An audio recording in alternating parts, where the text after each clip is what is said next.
วิธีเทรดอย่างนึงพ่อลอเตียพ่อแม่เทรดอยู่ความบริหารนี่จะเที่ยลีอยู่หมดกำไรยังตลาด Forex ตลาด Forex มาอย่าอยู่แกงบริหารเนาะมาวันเดย์อยู่รูปพออยู่ตามานี่อย่าญัวเตสิอย่าอยู่ที่จะบริหารเจจะอยู่รูปพอล้อมบ่จาลอนี่ยังบ่กัดเตตองเดี๋ยวเราไปใช้ว่าเกณฑ์ยังดอสนอนะสิเลเดียนเดนอนี่อย่า average เนี่ยอย่าเดี๋ยวก็รูปพอล้อสิเลให้เดี๋ยวอีผาดอลลาร์นะ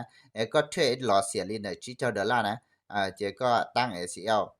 จีผาจุดจีเจ้าดอลลาร์TP ลินได้เก่าเราผัดจุดเนาะซะเจก็กำไรอีปอบแล้วจะชาดอลลาร์เคดล็อกเมชับปลา0.01ซึ่งเจยลินได้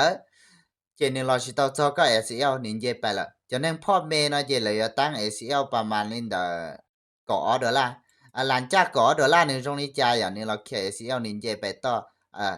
ดิฉันมาจัวจานะขอนอยอเดียเปตั้ง ACL เจเนาะสิเจเปมาหาจำบาดอเชซยอเดียเปตั้ง ACL ได้ๆนะยอเราซอนเจเปตึคัดถึงไป$100เลยสิลิเดียเปหมดอี$100ไปตึเสียไป$100แล้วเจอยู่หมด$100จะเราเก็บ$100นะเจนี่ยออีหยาวันยั่วดิฉันมายอเดียเปตั้ง ACL เสียก็$เลยพอตานะซิซะแล้วยอเดียก็ไป$เลยเนาะเจยอเดียนี่เสียไปถึงชลินด$29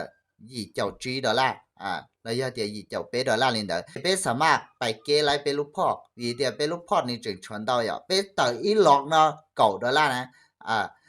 จะชิมาจึงชวนลินดอีเจ้าลอตเปต่อนั่นน่ะยาลินดนี่ย่อเขาว่าสำคัญชอบเปนการบริหารพอหลังจากเนาะเป็นหมายเราหาจะวัดด้วยเชียต่อเด้ยอดดีมันนะด้วยเปียนึงพ่อเมเนาะมาเปียจุอดทนจนการเทรดยอมหัก ACL อย่างมาไปที่อยู่หมดกำไรอยู่เชื่อตัวไปขาดทุนดอกนะยาลินดาสิเลเดียไปรอต่อเด้ยอดรู้ดีมันเลียนะอย่างเป็นบายยอดเขาเนาะ ACL ประมาณลินดา$90ประมาณนั้นนะเจียเดียเปทีพีเนาะเจเปียจะออนดอมเนาะอย่าเดียเปลูกพอจะเจอเสียเปทีพีเปียออกประมาณลินดา$9ซื้อ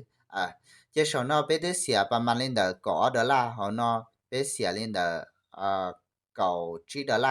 เจตาลินดา$1อย่าเดียนี่เราจงปึ๊บเยไปทีพีเจเปกำไร$9เลยนั่นน่ะ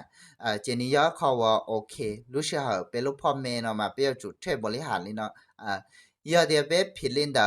เป็นไม้นะเป็นไม้เปียขวาเสียไปลินดาปลอเจ้าแต่ดอลลาร์ซื้อเดี๋ยวชิมาเปกำไรอีไม้ซื้อเจเปตไลลินดา$9เลยนั่นน่ะเนาะเจนี่ยอวิธีเทรดเนี่ยจะนึงพ่อแม่ว่าเทรดเป็นมืออาชีพเนี่ยอย่าลินดาจะนึงพ่อลอเนี่ยจะนึงพ่อลอเลยอยู่ว่าจ่อ ACL บ่เฮาเนาะนี่ยอเขาว่าจริงใจแห่งสิเลละเสียวเนี่ยดอกเขาเนาะแล้วมัวลินดาอีพาดอลลาร์แล้วเสียลินดาตั้งเป้าเสียลินดาอี$$เลยจึงช่วยจั่ว$เจียวโอกาสนี่รงแห่งน่ะ